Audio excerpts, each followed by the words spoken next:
Dears, എല്ലാവർക്കും നമസ്കാരം. മൗനരാഗം സീരിയലിൻ്റെ നെക്സ്റ്റ് വീക്ക് പ്രമോ വിശേഷത്തിലേക്ക് എല്ലാവർക്കും സ്വാഗതം കേട്ടോ. അപ്പോൾ നിങ്ങൾ ആരെങ്കിലുമൊക്കെ ആദ്യമായിട്ടാണ് നമ്മുടെ ചാനൽ കാണുന്നതെങ്കിൽ എപ്പോഴും പറയുന്നത് പോലെ തന്നെ ഒന്ന് സബ്സ്ക്രൈബ് ചെയ്തേക്കണേ. അപ്പോൾ നേരെ നമുക്ക് കിരണിൻ്റെയും കല്യാണിയുടെയൊക്കെ ഈ വരുന്ന ആഴ്ചയിലെ ആ ഒരു ഗംഭീരമായിട്ടുള്ള കഥയിലേക്ക് പോയാലോ. അങ്ങനെ ദാ നമ്മുടെ വിക്രവും ഗംഗാപ്രസാദും കൂടി ജയിലിൽ കിടന്ന് ഭയങ്കര ചർച്ചയാണ്. അതെ, നിന്റെ അച്ഛൻ പറഞ്ഞ പോലെയൊക്കെ കാര്യങ്ങളൊക്കെ നടക്കൂടാ. പിന്നെ എനിക്ക് നല്ല വിശ്വാസമുണ്ട്. എൻ്റെ ഗംഗേട്ടാ ഇപ്പോൾ ഉണ്ടല്ലോ, അമ്മുമ്മ വീട്ടിലേക്ക് വന്നിരിക്കുക. അമ്മുമ്മ അങ്ങനെ വന്ന് അച്ഛൻ്റെ കൂടെ നിൽക്കുന്നത് കൊണ്ട് തന്നെ അച്ഛൻ ആ കാര്യങ്ങളൊക്കെ വേണ്ട വിധം പ്ലാൻ ചെയ്യും. എനിക്ക് നല്ല വിശ്വാസമുണ്ട്. നമ്മൾ ആഗ്രഹിക്കുന്നത് പോലെ തന്നെ ഒരു ദിവസം അവൾ മരിച്ചു എന്നുള്ള വാർത്ത കേൾക്കാൻ പറ്റും. എടാ, അങ്ങനെയാണെങ്കിൽ കാർത്തികയുടെ കാര്യത്തിൽ കൂടി ഒരു തീരുമാനം ഉണ്ടാക്കണമല്ലോ. അപ്പം നമുക്ക് ജയിലിൽ നിന്ന് പുറത്തിറങ്ങുന്ന സമയത്ത് ഉറപ്പായിട്ടും ഈ രാജ്യം വിടണം. അങ്ങനെ നമ്മൾ കോടീശ്വരന്മാരായിട്ട് ഏതെങ്കിലും വിദേശ രാജ്യത്ത് പോയി അവിടെ അങ്ങ് സുഖമായിട്ട് ജീവിക്കണം. സംഭവമൊക്കെ കൊള്ളാം, ഇതൊക്കെ നടക്കും. നടന്നു കിട്ടിക്കഴിഞ്ഞാൽ പിന്നെ നമ്മളാരാ, രാജാക്കന്മാരാണ്. ആ കാർത്തികയും അവളുടെ അമ്മയും ഒക്കെ അനുഭവിക്കണം. എൻ്റെ ഗംഗേട്ടാ, എൻ്റെ അച്ഛനുണ്ടല്ലോ, ഒരു കാര്യം പറഞ്ഞു കഴിഞ്ഞാൽ ഉറപ്പായിട്ടും അത് നടപ്പാക്കി തരും. ആ കാര്യത്തിൽ എനിക്ക് ഒരു സംശയവും ഇല്ല. ഇതിനു മുന്നേയും ആ കിരണിനെ തീർക്കാൻ വേണ്ടിയിട്ട് എൻ്റെ അച്ഛൻ കിരണിൻ്റെ വണ്ടിയുടെ ആ ബ്രേക്ക് അഴിച്ചു വിടുകയൊക്കെ ചെയ്തതാ. എടാ, ഇതൊക്കെ ഉള്ളതാണോ?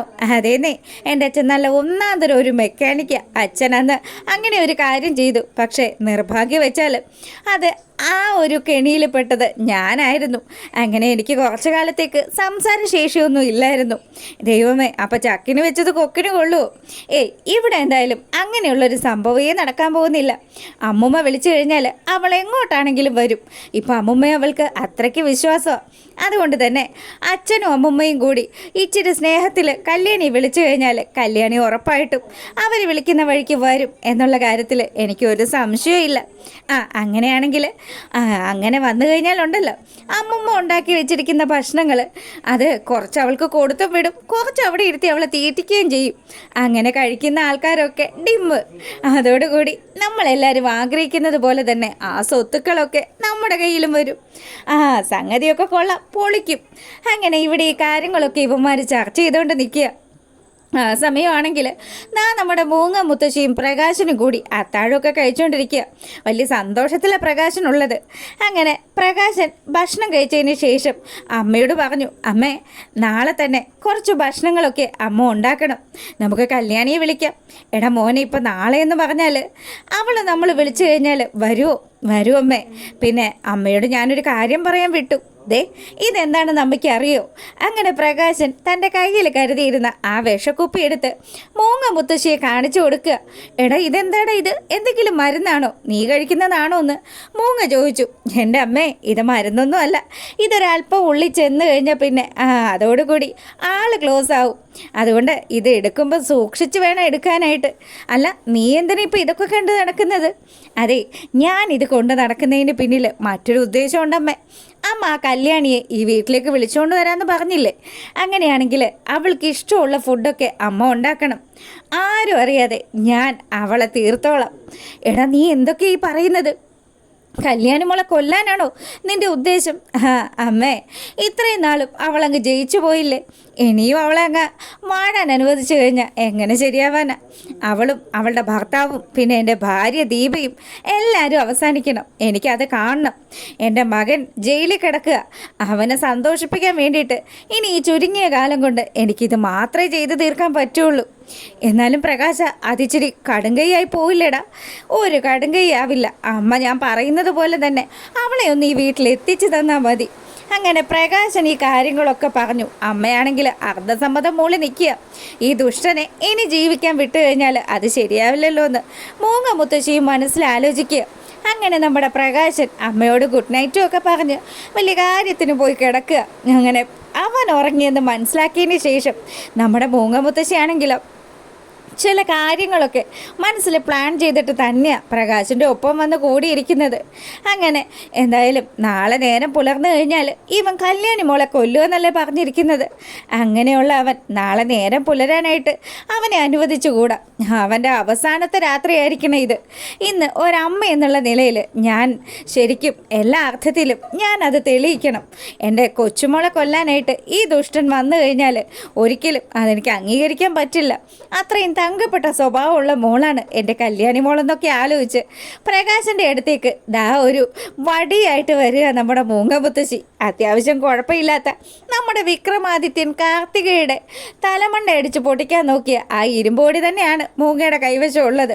ഇത് വെച്ചല്ലേ ആ ദുഷ്ടൻ എൻ്റെ കൊച്ചുമോള് കാർത്തികയുടെ തലമണ്ട തല്ലി പൊളിച്ചത്. ആ വടി കൊണ്ട് തന്നെ ഇന്ന് പ്രകാശൻ്റെ മുട്ടുകാല് ഞാൻ തല്ലി ഒടിക്കും. അങ്ങനെ ഉറങ്ങിക്കിടക്കുന്ന പ്രകാശൻ്റെ അടുത്ത് വന്ന് നമ്മുടെ മൂങ്ങമുത്തശ്ശി ആ ഒരു വടി വെച്ച് അടിക്കാൻ തുടങ്ങി. പ്രകാശൻ ആ ഒരൊറ്റ അടിയിൽ ചാടി എഴുന്നേറ്റിട്ട് അയ്യോ അമ്മയെന്ന് വിളിച്ചതും കൺമുന്നിൽ നിൽക്കുക നമ്മുടെ മൂങ്ങമുത്തശ്ശി. അമ്മയെ കണ്ടപ്പോൾ തന്നെ പ്രകാശൻ ശരിക്കങ്ങ് ഞെട്ടി. എന്താ അമ്മ നിങ്ങൾ ഈ കാണിക്കുന്നത്? നിങ്ങളെന്തിനാ എന്നെ തല്ലുന്നത്? എടാ ദുഷ്ടാ, ഇത്രയും കാലവും നീ അങ്ങ് പന പോലെ വളർന്നില്ലേ? നീ സ്വന്തം മകളെ കൊല്ലാനായിട്ടുള്ള ആ കുബുദ്ധിയായിട്ട് നടക്കുമ്പോൾ നിന്നെ ഇനി ജീവിക്കാൻ അനുവദിക്കാവോ? എടാ ആ കല്യാണി മോളും കിരൺ മോനും ഒക്കെ നല്ല അന്തസ്സായിട്ടാണ് ജീവിക്കുന്നത്.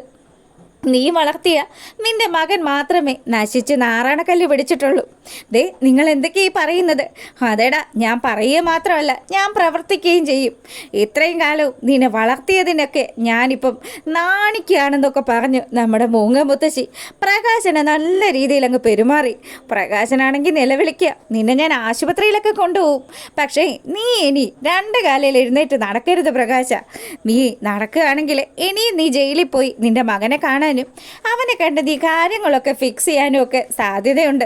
അതുകൊണ്ട് എൻ്റെ മകനിനി എവിടെയെങ്കിലും ഇരുന്നുള്ള കാഴ്ചകളൊക്കെ കണ്ടാൽ മതിയെന്ന് പറഞ്ഞ് മൂങ്ങമുത്തശ്ശി തന്നെ നമ്മുടെ പ്രകാശനെ വാരിക്കൂട്ടി ആശുപത്രിയിൽ എത്തിക്കുക. അങ്ങനെ ഇതാ ഇവിടെ ഈ കാര്യങ്ങളൊക്കെ നടന്നപ്പം നമ്മുടെ കാർത്തികയുള്ള ആശുപത്രിയിലേക്ക് തന്നെയാണ് മൂങ്ങ പ്രകാശനെ എത്തിച്ചിരിക്കുന്നത്. അങ്ങനെ അതും കഴിഞ്ഞ് മൂങ്ങമുത്തശ്ശി നമ്മുടെ കിരണിൻ്റെയും കല്യാണിയുടെയും അടുത്തേക്ക് ചെന്നു. അവരോട് പറഞ്ഞു, മക്കളെ നിങ്ങൾക്കൊരു സന്തോഷ വാർത്തയുണ്ട്. ദേ നിങ്ങളെ കൊല്ലണമെന്ന് വിചാരിച്ച് എൻ്റെ മകനുണ്ടല്ലോ ആ പ്രകാശൻ, അവൻ്റെ മുട്ടുകാല് തല്ലി ഒടിച്ച് ആശുപത്രിയിലാക്കിയിരിക്കുക.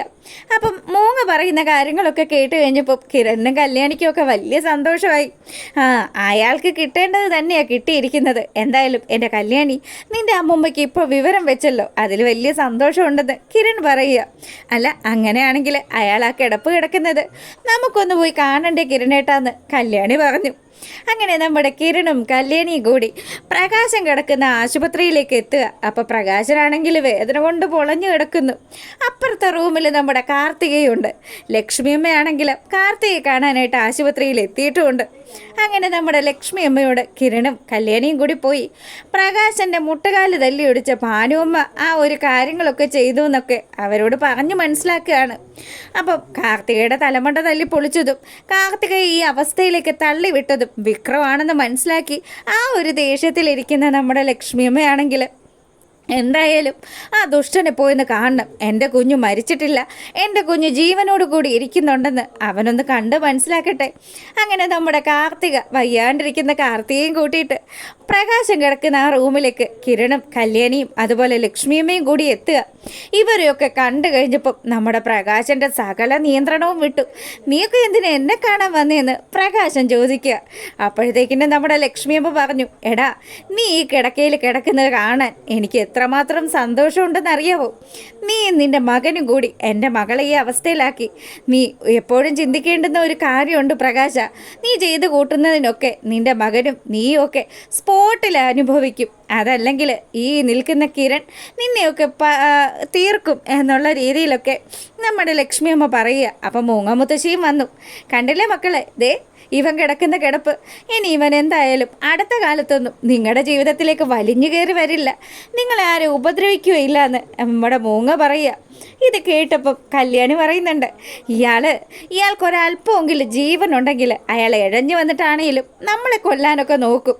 ഇയാളെ വിശ്വസിക്കാൻ പറ്റില്ല. ഇയാൾക്ക് സഹായത്തിനായിട്ട് ആ സരയും അവളുടെ അച്ഛൻ ബഗാസുരനും ഒക്കെ ഉള്ളതുകൊണ്ട് അവരുടെ സഹായത്തോടു കൂടി തന്നെ ഇയാൾ നമ്മളെ തീർക്കാനുള്ള എന്തെങ്കിലും പദ്ധതികൾ മെനയും അമ്മുമ്മേ. അടുത്ത വീട്ടിൽ ഇപ്പം ഈ വിവരങ്ങൾ മുഴുവനും അറിഞ്ഞു കാണുമെന്നും കല്യാണി പറയുക. പ്രകാശനാണെങ്കിൽ കട്ടക്കലിപ്പിലിരിക്കുന്നു. ഈ സമയമാണെങ്കിൽ നമ്മുടെ ബഗാസുരനും സരയും കൂടി ചെറിയൊരു ഡിസ്കഷൻ നടത്തുക. മോളെ വിക്രമാണെങ്കിൽ ജയിലിലായി, പിന്നെ പ്രകാശനാണെങ്കിൽ അടികൊണ്ട് ഇപ്പം ആശുപത്രിയിലാണെന്ന് അറിഞ്ഞത്. അങ്ങനെയാണെങ്കിൽ കിരണും കല്യാണിയൊക്കെ വലിയ സന്തോഷത്തിലായിരിക്കുമല്ലോ അച്ഛ. അതെ മോളെ, അവരുടെ സന്തോഷം നമുക്കൊന്ന് അവസാനിപ്പിക്കണ്ടേ മോളെ? നമ്മളിപ്പോൾ എന്ത് ചെയ്യാനാ? അതിനൊക്കെയുള്ള ഒരു മാർഗം ഞാൻ കണ്ടെത്തിയിട്ടുണ്ട് അച്ഛ എന്ന് നമ്മുടെ സരയു പറയുന്നതൊക്കെ കാണിച്ചുകൊണ്ടാണ് ആ ഒരു വിശേഷം അവസാനിക്കുന്നത്.